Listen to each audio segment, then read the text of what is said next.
getting on. We'll get started. I'm going to go first to the syllabus just to kind of ground us in our agenda for today and what our goals are. And so if you don't have that opened up on your computer, it's really great to have that every week because that is our home base for our PLC time. So we'll always be guiding from that syllabus each week. And so today's agenda is on page 7. So if you go to page 7 on the syllabus, that's where you'll always see the agenda for that day. And below it will be the agendas from past weeks. So I'm going to go ahead and share my screen. And what you'll see is today we're going to start with an LDC hack, which if you were on a few minutes early, you might have heard Barb speaking to just a little bit. And then we're going to just some things that came up in the discussion, the asynchronous discussion on the teaching channel, a lot about product and thinking about a disciplinary product. And so I wanted to share a chart with you and kind of talk a little bit about that. And then it's really thinking about our competencies. What are the competencies that we're looking at this week as we think through some of these things, especially pitfalls and the relationship of pitfalls to tasks and how we identify them. And then we'll go to our turn and talk, and then we'll dive right into the meat and potatoes of our work, looking at Teresa, Wayne, and Jeanette's tasks. So if you haven't had a chance to open those up yet, that'd be really great to have them open when they share so you can be kind of looking at your own pace within the task as we're talking through them. So I'm going to start with the LDC hack.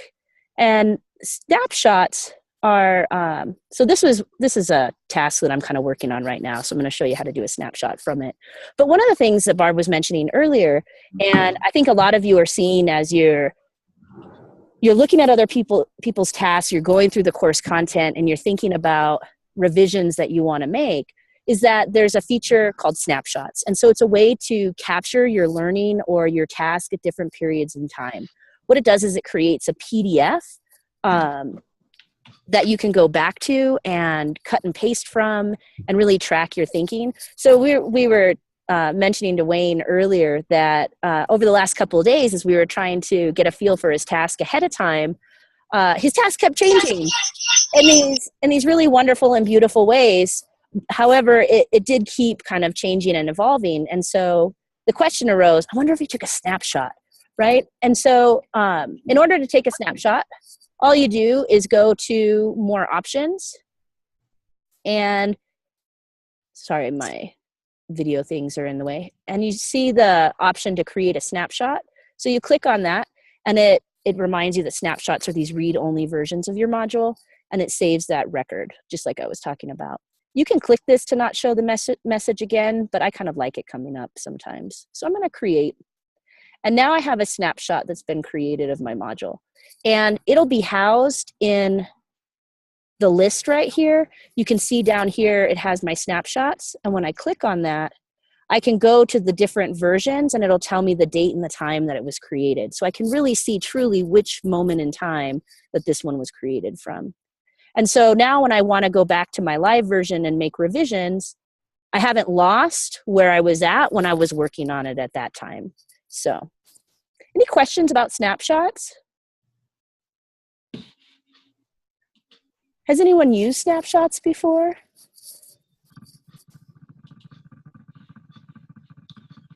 I use the snapshots just within the time we've spent together these last few weeks. Oh, great. I think they could be really interesting too when you're working with teachers in a district, especially when you're tying to an evaluation system, to be able to track the growth or the progression in their thinking might be a way even to measure competencies and create artifacts. So just think about some of the possibilities or potential around snapshots. Excellent. Anybody else use them before?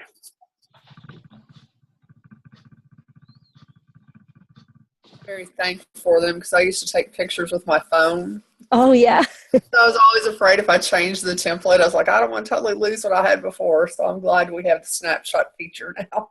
Yeah, well, and the other thing is, did other people wind up with like consecutive tasks where you just created a new one, you made a copy and you created a new one and suddenly have a whole bunch of different drafts in your library and you can't remember which one you're working on? So this could be another way to kind of avoid that hassle or struggle as well. Excellent. So I went back to the syllabus because it came up really pretty often in the thread about what are the products that I might want to use to be really appropriate for my discipline or to be engaging. And because our course doesn't take us specifically into 1.7 or really thinking about your product for your task, in the resources there's a chart that's from Dr. Barry Olson's academic writing across the disciplines whole paper, but it's just the chart for easy access. And I found that that's really helpful to have next to me when I'm either drafting a task or reviewing a task to think about what are some potential products. And so I went ahead and linked that right here for the ease of access for everyone. So this week we've really been thinking about pitfalls, and I want to pose a few questions to the group around competencies and pitfalls. And so when you look at the teacher competencies, and I'm going to go ahead and open that off the syllabus.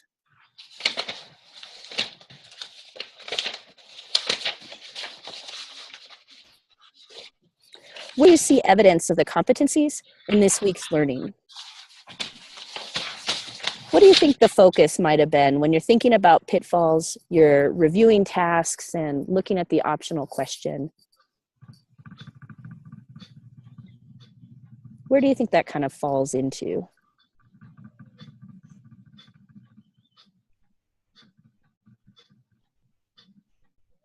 And this is just open for the group. This is a discussion item.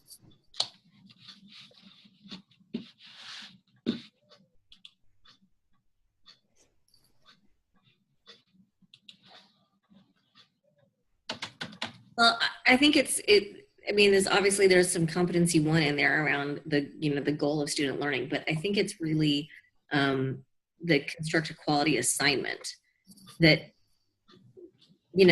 especially those of us who've been around for a long time with LDC, we've learned that you can assign all kinds of things. That doesn't mean that's central to the discipline or that it's worth the time or, all of the things that we now know as pitfalls.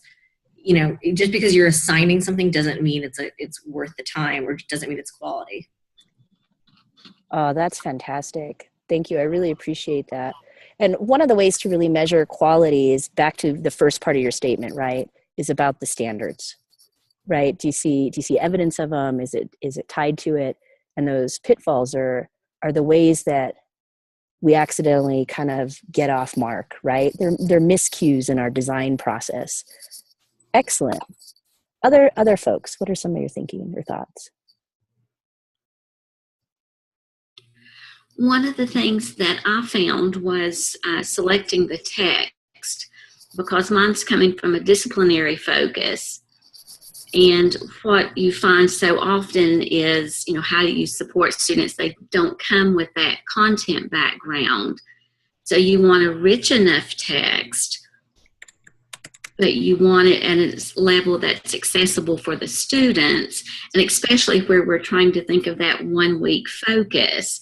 In a longer unit, you would have a little bit more time to scaffold that learning. So that was one of the things that I looked at, probably 100 texts this week, trying to choose a couple that would work. So.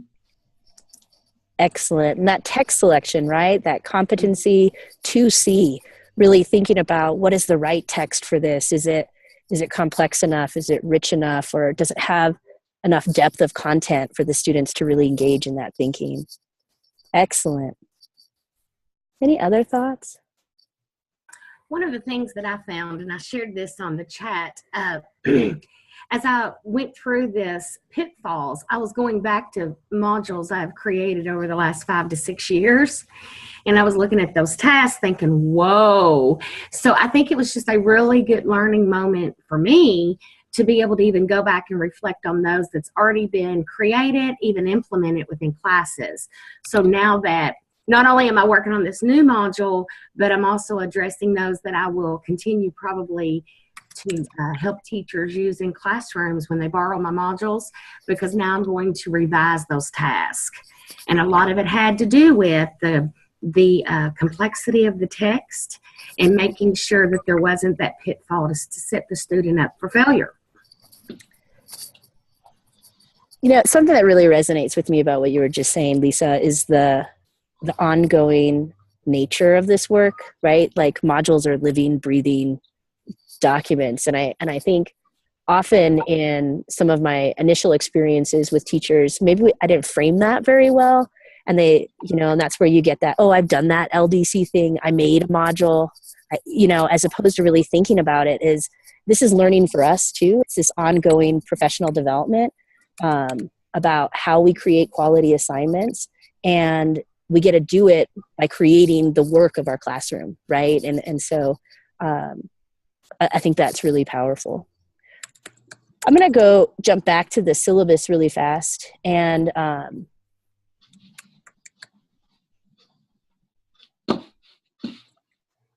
as you're doing that, Kimbo, one of the things just to be cognizant of as you are looking at examples, guys, is each year we kind of think of it as the class of.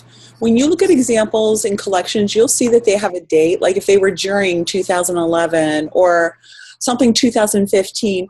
And certainly as our knowledge and expertise rises and we continue to get more precise in what quality is, it's much more likely that a 2015-16 example is going to be more tightly standards aligned or represent some things differently than perhaps the things that we did in our very first Gates Foundation grants. So sometimes as a coach, when I'm picking examples, I look at the most recent first, and then I'll go back to some of my tried and true favorites. Like I still use economic systems of British Industrial Revolution. Absolutely, for different reasons. Excellent. Thanks, Barb. We're going to go ahead and shift into our turn and talk. And as we think about what some of these miscues in the design process that maybe lead the task a little astray from being a quality assignment, or these points that can add to the thinking work that students are doing, I want you to share with a partner as far as which pitfalls have you found to be the biggest challenge for teachers? A secondary question, just to kind of help guide that, is how have you helped teachers then address that pitfall? And I'm putting these two questions in the chat for us to kind of think about, but that's what I want you to talk to your partners about. And in order to kind of assign the partners, I'm going to stop my share really fast.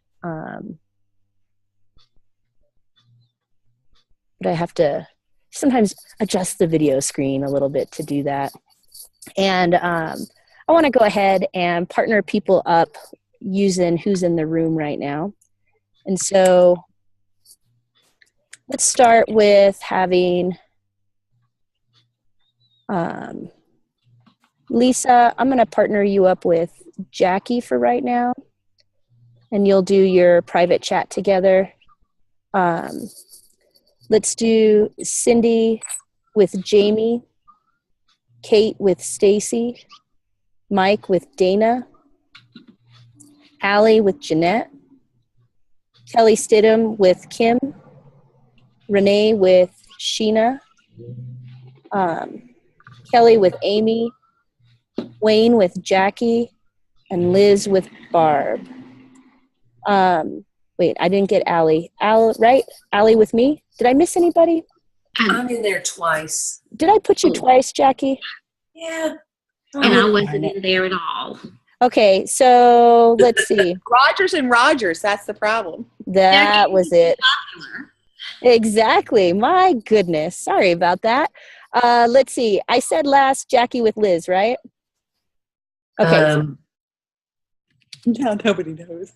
I know. Hold on. Okay. So this is the hard part when I do it on the spot based on who's in the room. So I'm going to try one more time, and we'll see if we can get everybody matched up with someone really quick. Okay. So we're going to do Lisa with Cindy. Okay. Teresa with Kate. Jamie with Mike. I realize I might be giving you very different people this time, but that's okay. Stacy with Allie. Dana with Sheena. Kelly with Renee, Wayne with Jeanette. Oh, that was Kelly Philbeck. Kelly Stidham with Kim, Liz with Jackie, and Barb with Amy. Did I do it this time? Was it successful? Yes. Thank you, you guys. Go ahead and start your private chats, and we'll chat for And just our private chat is about? Your private chat is about which are the pitfalls that you have found to be the biggest challenge for teachers, and how have you supported teachers to avoid that pitfall?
Go ahead and start wrapping up your conversations just a little bit, and we'll share out in about a minute and a half or so.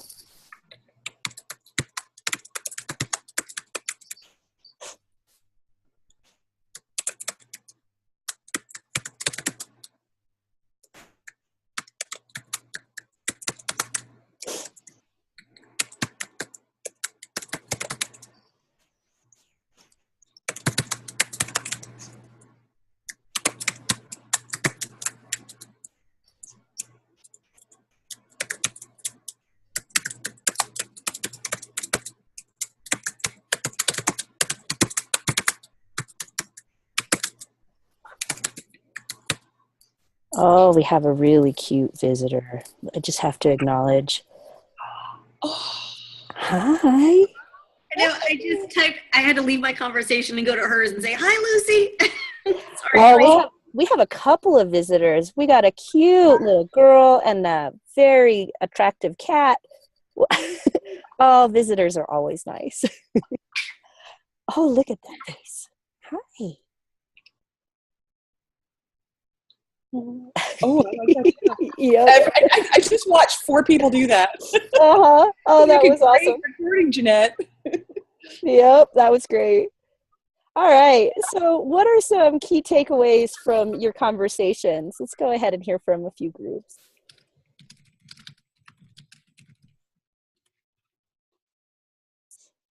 Well, I'll volunteer. So Teresa and I were talking about, the biggest problems. And one of the things that we discussed was that different groups of teachers, different content areas have different worst problems, or, they fall into more traps. So you kind of have to know your audience to know in advance what, how you're going to be inclined to fall. So that, it's not one size fits all. Social studies teachers are different than English teachers and, things like that. But for English teachers, it's got to be that topic that we just are so easily seduced.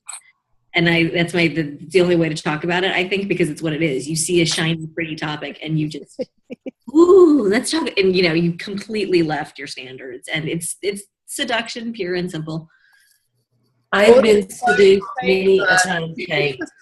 I know, I like that. Dead girl is. Right? See, And that's what Liz and I were talking about as well, because we were talking about text. And she said, well, I wonder if, and Liz, you can speak to this as well, but I wonder if people start with a topic or a text more often or whatever. And I usually text usually grabs my attention, and then I'm thinking, oh, and that's kind of how I'm working. But then we started thinking about it from the social studies perspective, like from her perspective, which is probably going to be different. So anyway, but yeah, I totally go toward the bright and shiny.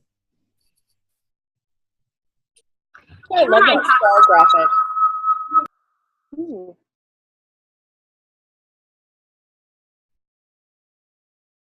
I think Kelly wanted to say something. I'm in the same room with Wayne. Okay, so if you can see why that doesn't work. if only one of you has your audio on, and then it usually works. If both audio's on, that's what'll cause that feedback to happen. You might just have to get closer to Wayne. Sorry. Oh, but you are both muted. Nobody wants that. Yep. Oh, I didn't mean the yep to the comment to the joke. Sorry about that. I was like, wait, no, that could be misconstrued. But anyway, what are some other thoughts or reactions, topics of what you discussed? So, definitely ELA teachers, pretty shiny objects, not teasing. And grand thematic question, right? Like that came up an awful lot in the asynchronous discussion. But what do you see as being some of the pitfalls when you look at some of the other disciplines like social studies or science?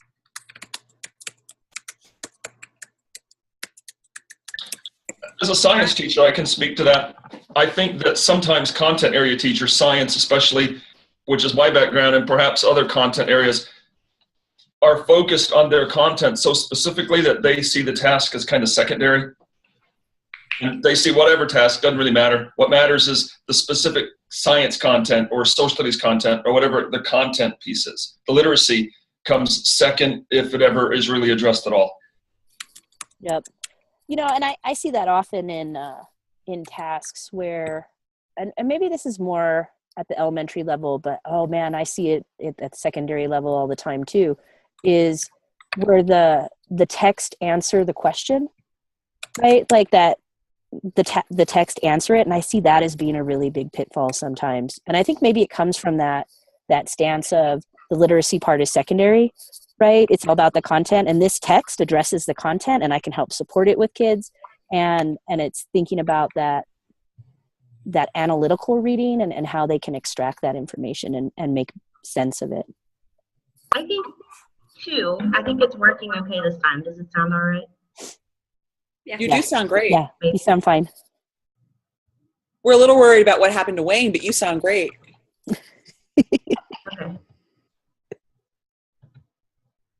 Okay, so what I was saying was I think that sometimes in the content, we define the content as the information or the context, but that's not really holding true to the new idea of what the disciplinary standards talk about. So there's content meaning information and context, but there's also disciplinary specific ways of thinking, like looking for patterns, writing a scientific argument, which is different than writing a regular argument, a mathematical argument being even more difficult than that. So I think there is the challenge that Mike talked about we just find a context, and that's okay too. We find a context and we kind of get distracted by that, about the topic or the information that's content specific, but not always holding or attending to the disciplinary ways of thinking that are at the heart of that. And so what template, what cognitive demand makes the best sense for each of the content areas. Fantastic. I think another problem that content area teachers, both social studies and science, often have is it's the too big or too little piece that if they buy into it, then they think, okay, well, I have to make this worthwhile. And so they bite off this huge chunk to make it quote unquote worth it, which is, way overwhelming and there's no way you could do it. Or they think, okay, well, this is going to be my chance to go really, really deeply into one thing. But it's way too small. And so, it's a balancing issue. Either way, either too big or too small. But I've seen both social studies and science teachers really struggle with that. Excellent. Right. And I've seen other teachers struggle with that too. The idea that, well, if I'm using a template, I got to up the rigor somehow, right? Like not seeing that the rigor is in the type of thinking that you're asking students to do. And so they feel like they have to layer it and make it bigger, right? To get that rigor that they're wanting, which is another way of making it too big, right? In the same sense. And it comes back to being able to unpack the standards and think about what are those nuggets that lead you up to that big idea that you see in the standards, often in social studies and science, where they're worded, especially in social studies, it's a much bigger, broader piece. Oh, wonderful. Beautiful reflections, you guys. Let's go ahead and take this thinking and discussion into our look at our colleagues' tasks this week. And I'm just going to go in the same order that they were on the sign-up sheet. And just as a reminder, if you haven't signed up quite yet to the task feedback on that sheet, it's attached to the syllabus. I can show you after this session how, if you haven't yet. Make sure you sign up because we want to make sure to give feedback on everybody's task and add them to the collection so we can take a look at them ahead of time. Have any questions about either of those? Again, we'll address them after our session tonight. So, excuse me, not tonight, today. So, Teresa, we'll go ahead and start with yours. Want to share your screen and share your task? I do recommend, although Teresa's sharing the screen and the task, it is really helpful to have it open in a separate window so you can kind of go back and forth if there's something that you want to look at that she's not showing on her screen right then. Okay. And as Teresa's pulling that up, think about the feedback protocol where we start with the reading through the task and looking at the standards and standards driving that, as well as the pitfall checklist, right? Since that's been a focus of this week,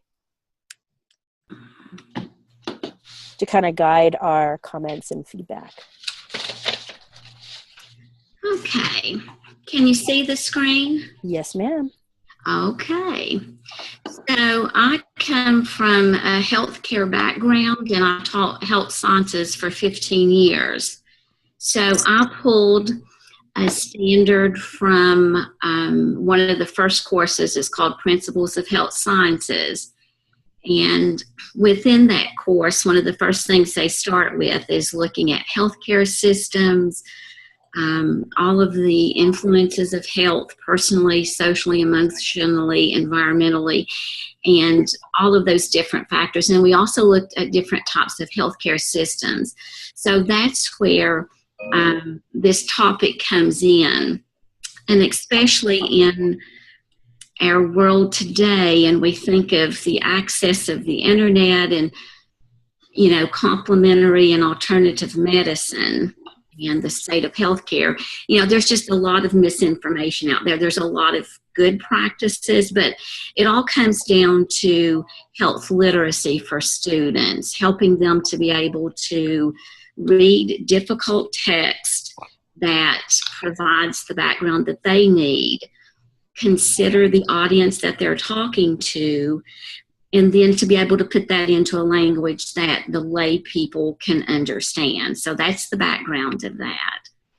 So the task, and I really, because I wanted them, the task is really focused on analysis. So there was an analysis task, but so I don't know. So here's the task. I chose template A9, argumentation. Are complementary and alternative medicine therapies viable healthcare options?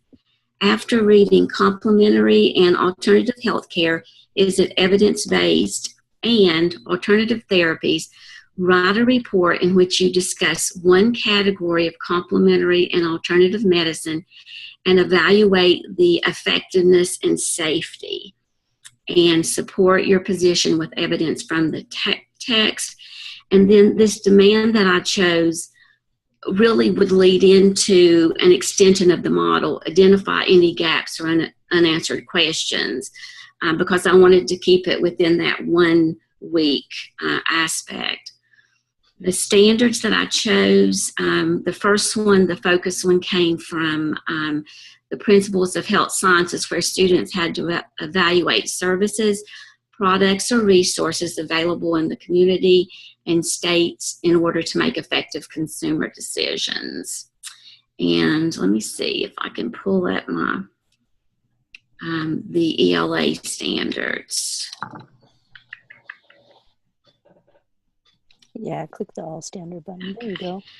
So the reading standard that I chose was the reading for science and technical subjects 9 and 10 to determine the central idea or conclusions of a text, trace the text explanation or depiction of complex processes, phenomenon, or concepts. Let me get this. Provide an accurate summary of the text. And then I chose 8 as well.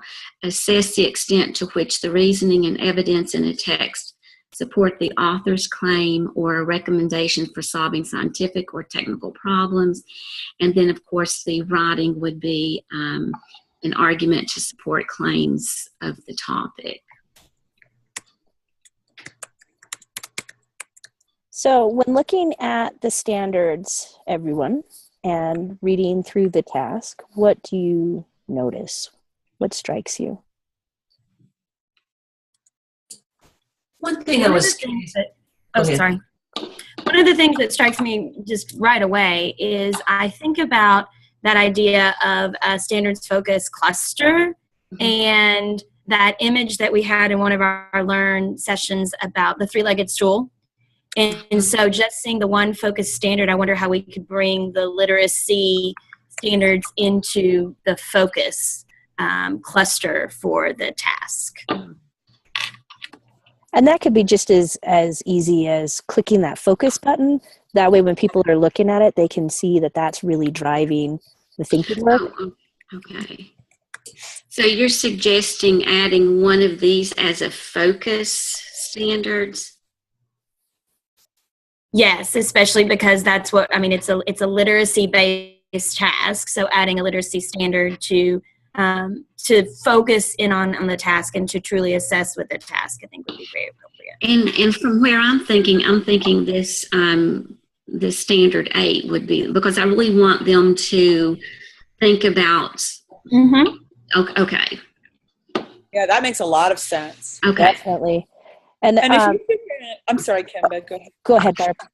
I was just going to say, again, this is one of those where if you do that color coding of language, you're seeing how the literacy standard is really amplifying the thinking work you want to do. It's kind of like the vehicle for the content rather than, and Kelly Stidham keeps pointing out, the way we are learning to understand disciplinary literacy now versus 10 and 15 years ago, where it was like, now go do more literacy on top of everything else. We really see that fusion here. So I have a question about the standards. I put standard 2 in here just because, but it's really, I mean, it's just a tool that they're doing. We're not, of course you're going to guide students to understand the information, but that's all they're doing is just using that as a tool. This is, I mean, should I even include this one here? You get so many standards in there just because I'm doing it, but it's really not, I'm going to support students as they do it, but that's, thoughts on that? So the rule of thumb I like to use is I make my focus cluster. And so I would choose the reading standard, which you've done. I'd choose the content standard, which you've done, and I'd add the writing standard as well. But if I feel like that determining the central idea is almost like a foundational supporting piece that has to occur, you could leave it, but I wouldn't make it a focus standard, kind of like you have it now. Or you can choose to just omit it, knowing that that is just part of the work. So it's really just a personal decision from there. Honestly, less is better. It may come up in a specific mini task. Of course. I think the other thing too is often, you do have two reading standards, one kind of supporting the other. One might be the focus. It's kind of like those of you folks here who are elementary minded. Of course, you're going to have, R1, close reading, but, you have to, most likely you have to have more than that, because what are they close reading for? What kind of thinking do you want them doing as they read closely? And I think this is a similar issue. So, you could go either way. It could be tagged in a mini task also. I think one is more like a foundational kind of basic skill versus one is more the point of the task. Well, and from my work with career and technical teachers, the less that we have is better. So this is the one that I think this task lends itself to. So it's a little less daunting, I think, sometimes for content area teachers.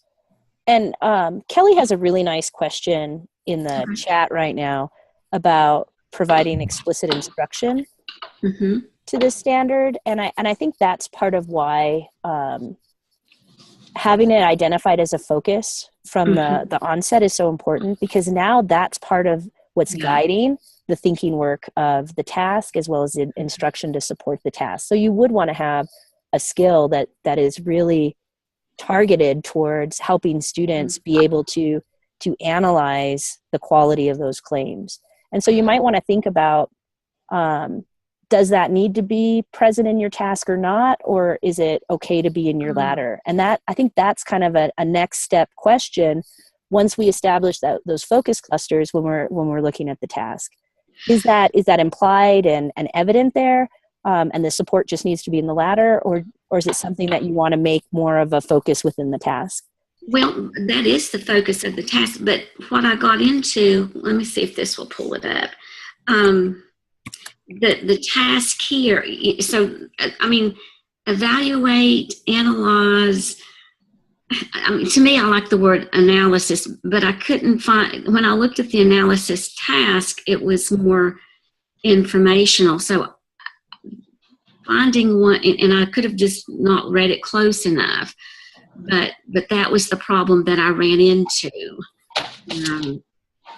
because this is the heart of what I want them to do, is to be able to read, those peer-reviewed article and some popular literature, and determine, is this a value claim or not? Is it safe and is it effective? So I don't know if it's a better task that would fit. So one of the things to think about is just setting up the argument that you want them to make, and looking at the language between the question, which feels like kind of a larger question, and do you want some of the wording of the question into this? Because maybe when you're evaluating it, the effectiveness and safety feels like what makes it a viable healthcare option. But maybe trying to align those more might make the template that you've chosen feel like a better fit to you when you're thinking about that analysis piece. Possibly. But this is where it'll be really great for everyone in the group within the PLC to go into Teresa's, leave some comments of things that you notice or advice that you have about these topics, because these are kind of these mini lightning rounds. We need to move on to the next one, and I apologize just because it's hard when we feel like we're just digging in, right, to move forward. And so please, everyone who's in the group, think about what your takeaways are and what you're noticing to help Teresa address this question that she has about template, about alignment, and where she's at with this. Any final comments before we move on to the next task? All right, Teresa, thank you so much. Thank you. We're going to go ahead and move to Wayne. So as Teresa finishes, stop sharing her screen, Wayne, go ahead and start sharing yours, and we'll take a look at Wayne's task. If you haven't opened up Wayne's task yet, you'll want to go ahead and have that open in a separate window. And I think it's really interesting, right? That part of what came up right away was that the image of the stool, right? And thinking about those focus cluster of standards. And so really consider what are those high leverage points within the course content that'll be really helpful for you as you continue this work in your districts and with your teachers that you're working with. So Wayne, will you go ahead and just kind of walk us through this and read us your task, and we'll look at your standards and go from there. All right. So the task is titled British Imperialism in China. And so it really looks at 19th century, kind of going from 1830s into around 1898, looking at mostly economic imperialism as it involved trade between Britain, India, and China during that time period, and also the Chinese response to British economic imperialism. And so this is designed for an advanced placement world history course, which is most typically taught in 10th grade, but sometimes taught in 11th or 12th. So what I've got for a task at this point, and as was mentioned earlier, this has changed a few times this week. And so it says, after reading Lin Zhao's letter to Queen Victoria in 1839 and China's foreign trade, imports and exports, 1870-1900, which is a chart, write an infographic in which you argue the causes of economic imperialism in China and explain the effects this had on the Chinese economy in the 19th century. Support your position with evidence from the text, including citations.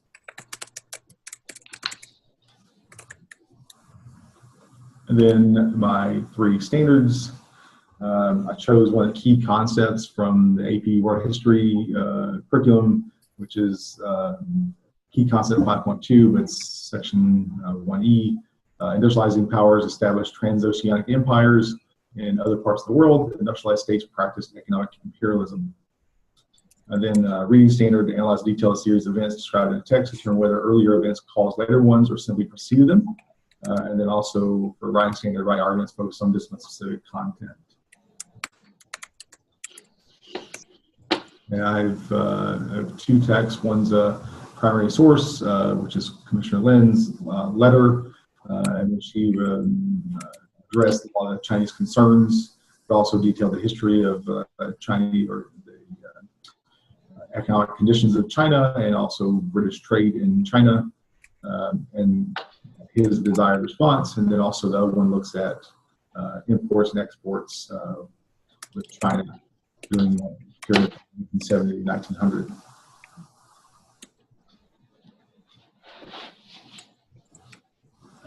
All right. Thanks, Wayne. So, group, what do you notice? What do you see? What do you have comments or questions about? I'm not familiar with the letter, so I'm not exactly sure what or the infographic or chart.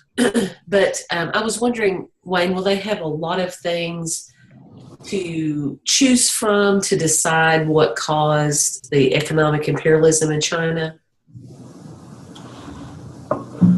Yeah, so they can really look at either the conditions inside China or more of global economic conditions, which is one to be the driver. And so they can get some of that from the letter, then also some other content that may be in there. And I would think explain the effects is the big part for them, the heavy lifting. Yes. Does that China's foreign trade, imports and exports, will that give them the information to help understand the effects? It would let them know the economic effects of how trade changed over that period of time as a result of the Opium Wars and earlier events, and so how they became a sort of secondary market for British goods. Yes, I would think so. Yes. Perfect. Just because I haven't had a chance to look at it, so I apologize. Thanks for clarifying. I I had a question kind of related to something that Jackie mentioned, and I'm just curious, and maybe it's just my own connotations with the term, but when I think of an infographic, I think of it as relaying information, and so being more informational explanatory in nature.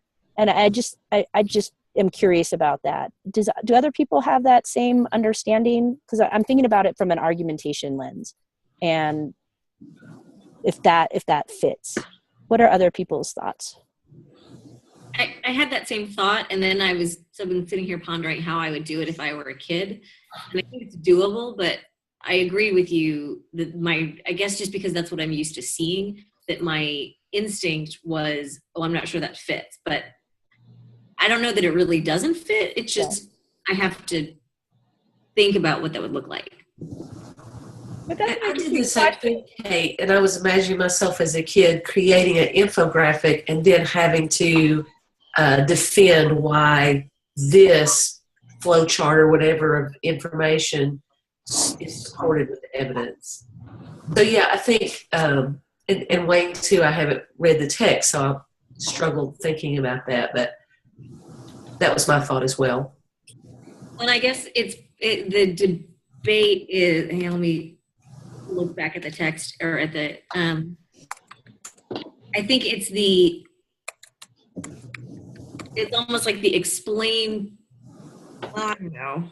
Because I think you could do, like Kelly was saying in the chat, you could do the trace the claim, reason, evidence, kind of part of it, and address counter arguments. I'm not sure that you get there's as much of a chance to do the justification, like to defend. I think, like you were saying, Kimba, it's the defense of that would be hard. I think it would not be hard to outline, here are the causes and the effects.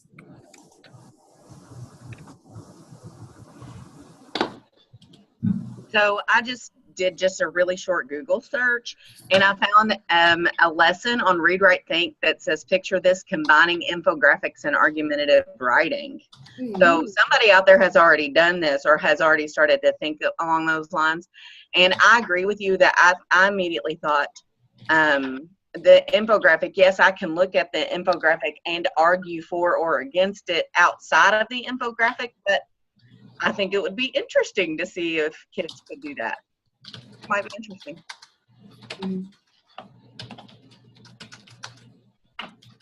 Well, and I wonder, back to that disciplinary stance, I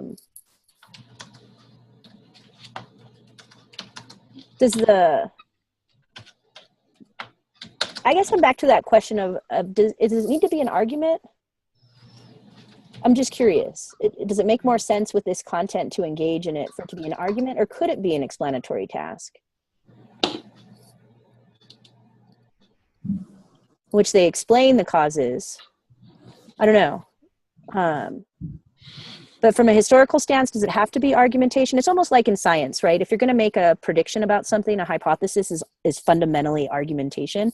From a historical stance, when you're trying to determine the causes of something, is that fundamentally an argument? I'm just not sure, so that's why I'm asking.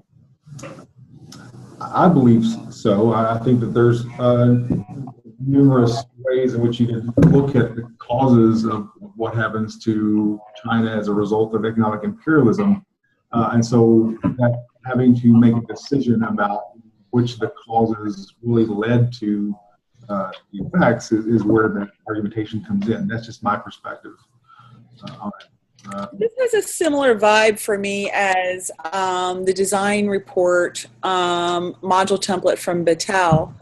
This is the kind of thing that almost could be, I think, templated, and that you can swap your content in and out.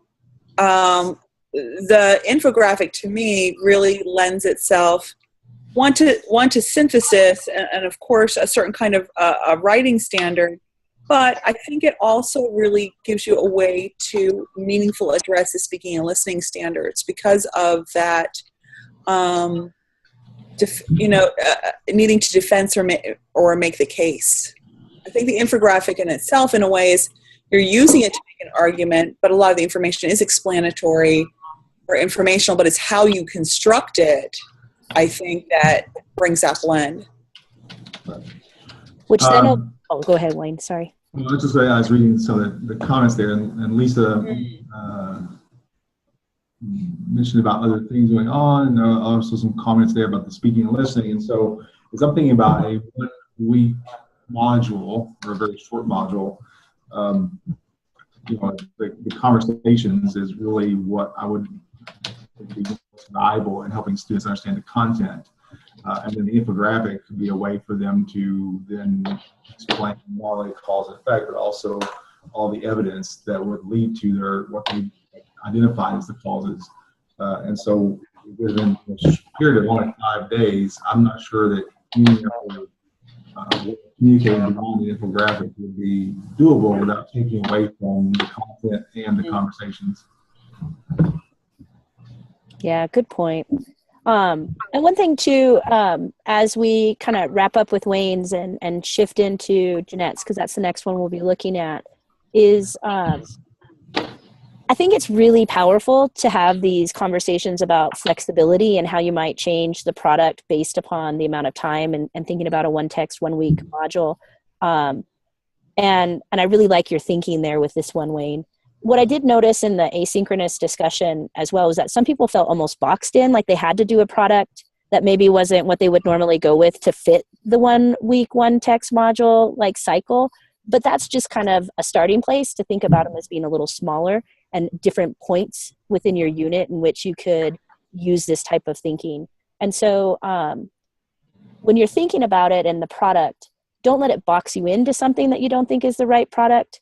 You could be flexible in your thinking, like Wayne's talking about, where the infographic feels like it makes more sense to really focus on the discussion and the content understanding to then create the infographic. But if what the thinking work really demands extended writing, give them a chance to do the extended writing, and then maybe it's a little longer than a week, and that's okay. I think the point you're making too, Kimba, if I kind of do like a metacognitive step back and say, you're approaching this work, one, as your work that you can use, but then also as a coach candidate, what we've learned by working with a lot of coach candidates is that you're trying to develop specific competencies and earn badges within a shorter time frame, perhaps. So there's like a second thing you're trying to do besides create a useful module. And so we found that when we force people to go small, it puts a focus on certain things, but also they're much more likely to create something small and doable because you have asynchronous coursework, you have synchronous coursework. So you can, as Kimba said, certainly go longer, but part of the reason we do that is also just as for you folks as learners within a specific time frame. Yep, definitely. All right, so thank you so much, Wayne, for sharing your task. It's really great. And a lot of conversation. Yeah, definitely. And please add any comments or other ideas that you have to his task using the comment bubbles or even by creating a review for him if you would like. So thank you. As we transition, Jeanette, go ahead and share your screen and we'll take a look at Jeanette's and keep our discussion going. Okay. So I found this incredibly difficult without thinking about a classroom of children because I've always built LDCs based on my kids. And so now that I don't have kids, this was pretty difficult for me.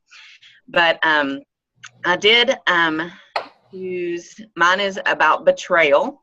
I did choose template task. It's an informational. I added a question on there, but I'm still playing with that to see. It may have to go away. How do a person's decisions and actions reveal their personality?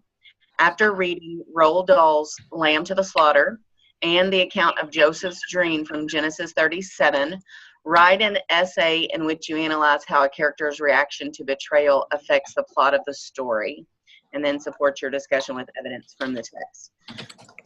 So, for some reason, teachers in the schools I've been working with have really struggled with the standard 8.3. And because of that struggle, that's why I wanted to do something around that standard. And then when I ran into this, I was just trying to figure out something, and I actually ran into these two texts paired on commonlit.org. My focus standard is that 8.3, and then my writing standard is informational. And I also have in there the determine the theme or the central idea be through the course of the text, including its relationship to the character setting and plot, because originally I had reaction to the betrayal effect, how the reaction affects the theme of the story rather than the plot. So that one might have to go away too. I'm not sure. It is definitely a work in progress. So. The first thing I'm struck by, and I'm just curious about other people's reactions as well, is back to, I believe it was Sheena who pointed out in the first one, you might want to consider making that other reading standard a focus standard, because as an ELA task, your reading standards are your content, and so you'll want to have two that are paired together, and so that could help drive some of those decisions that you're making and how to think about the content blanks or some of these points that you were just describing that you've been kind of playing around with. Okay. Other people's thinking and ideas. I have a question for the whole group and also for Jeanette. When I look at like 8.3 and we're talking about a module, I mean, you listed it to go across 7th through 9th grade, I think is what it was. And when we look at 7th grade standards and 9th grade standards for that particular one, you know, they're different. Mm-hmm. They call for students. So I'm wondering, so when I set up my module in this task, do I specifically limit it to this 8th grade because that standard is pretty specific? Yep. Yeah, I think so too. And I actually originally tried to write this for 7th grade class, and I liked the 8th grade standard better. But I know that standard 3, you know, across the board is a problem standard for some reason for teachers in my district. So I originally was trying to hit 7th grade, and it hit 8th grade better once it came out. I feel like that it came within and not like I molded it. So. So yeah, I agree with that, to change the grade. Yeah. So in 9th grade, they begin to interact with each other and so forth. But okay, thank you all. That helps. Mm-hmm. And one of the things I noticed. Oh, go ahead. Looking at the standards when we were talking about pairing another reading standard, 8th grade also has that 8.9, which is looking at a modern story versus maybe a biblical text, or you know, and so that one might be a good companion focus standard. Ooh. Yeah, and if you do that, then you could do a compare template. So you may have some magic there with 8th grade. So yeah, check out 8.9. That's why we love you, Kelly. I think I wanted them to compare, you know, like, because those two stories are very, very different. You've got the crazy woman who, you know, kills her husband and then feeds the leg of the lamb to the cops. And then you've got Joseph, who reacts completely different to betrayal and like ends up feeding his family when they come back from a famine. So I think I wanted them to compare. I just wasn't sure how to get it in there, but I think that would work. Yep. Definitely. There you go. Oh, fantastic. So we really look forward to seeing how this evolves, and maybe what we can do is people can check back in and give Jeanette some feedback, especially if you're thinking about moving to compare. That'll require a template shift. And so if we take a look at it maybe in like a week or two and give her some feedback, then might be really helpful and beneficial for Jeanette in this process. So thank you. I appreciate it. Definitely. Take a snapshot before you change it. Yes. I will. There you go. Good reminder, Kelly. All right. So we're in the last minute, and I just want to honor your time and thank you, Jeanette, so much for sharing your task, and everyone who did this week. It's always a pleasure and an honor to be able to dig into your thinking and discuss it in this way. And so let's go ahead and do a final word whip in the chat. What is your biggest takeaway from today's discussion? If you could put a quick word or phrase as far as your biggest takeaway from today, go ahead and put that in the chat. And I want to thank you so much for your time. These Friday mornings are really special, and it's great to be on this journey with you. So thank you. Once you post that, have a great day. I hope you have a wonderful weekend. So thank you. Thank you, everybody. And again, Barb and I will be on for a few minutes afterwards if you have any questions. Again, if you haven't signed up to share your task, we can tell you how to do that right after this, or to add your task to the collection. Because I think we have about 17 in there, which I believe 2 people are sharing. So if we have all 17, we should be good. But I'm not sure if all 17 people have signed up yet. And so just kind of double check that this week.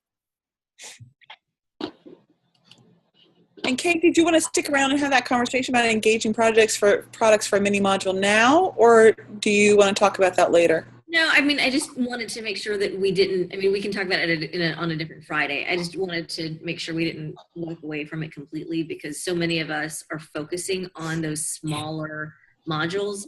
And I think it's easier to think of engaging or different or appropriate products for longer modules. But if you're just doing a 1 weeker, it's hard to come up with something other than a short answer. And you don't want it to devolve into feeling like test prep. Exactly, right. Yeah. And so I think that we don't need to have the conversation now. I just don't want us to walk away from it completely. No, and I agree. That's going to be a really great topic. Kate, maybe we can kind of lead with that next week and kind of open it up for some of our. Maybe we should splat a few ideas on a list too, because something like an abstract is a great product for a 1 week module, you know. But you have to do a lot of thinking work to get to an abstract, you know, and a lot of, you know what I mean. So some things like that, you know, letter to the editor, that kind of thing. Yeah. Maybe we can do like a brainstorm list during that turn and talk instead, or something for next week. I think that would be a great idea. Yeah, I'm just wondering if somewhere, Kimba, when we think about the courses or in the product list, do we, you know, I don't want to jump yet, but do we need, you know, something that's printable that actually, or a little flag for coaches when we look at the coach tip? Because I think this is going to come up. No, I agree. It comes up all the time when I'm coaching. Mini modules, we're seeing like short answer or extended response. So it's kind of getting into that testing window. Right. I think people select the things that are even not text dependent. It's like, oh, I'm going to do school uniforms in the text in the LDC template now. Right. Yeah. And short answer is just, I don't think, going to cut it. So I think we need some clarification. Yeah. Well, and like Dr. Olson's disciplinary writing products can be really helpful and help you think of some of those things. But I think flagging things for short modules that are good items, like the infographic or like an abstract, or, you know, some of those kinds of things might be really powerful to have that as a separate resource. I think that would be helpful, because when I've showed the chart from Olson to teachers before, and they don't even, they can't engage with it because they see all of those as so long. Right. They say like, well, right, but this doesn't apply to me. It's not that those are not good things, but they think, right, if I were doing a 4 week module, sure. And I think if we could, you know, of course the coaching answer is right, but let's think how we turn these into something that could be used. But it would be helpful if I had a different piece of paper to start the conversation with. Well, that's exactly what we need to know. That's exactly the kind of thing that we need to know, and we try to be responsive to.